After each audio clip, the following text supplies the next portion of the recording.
tingnan natin kung ano sasabihin niya sa vlog. And open natin yung vlog page. I open that. Pero, yung Facebook ko. And aalis na din ako pagkatapos. So, i-press ko lang to. Ako rin mag-action. Hi guys!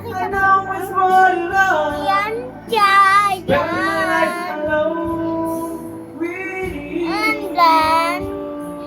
And then, ang ginagawa ko pala, kasama ko pala, yan siya, yan siya. May natin. Dapat kami ito lang din eh. Yan guys! Ang lakas kasi ng sounds mo, ni masisirang speaker. Bigyan mo lang ka. Pag malakas ang sound niya, Thank you dinahit talaga yan. Hachi. Sabihin mo, bye guys! Bye guys! And ayun, guys, ano yung mga sinabi ng kapatid ko nung nawala ako?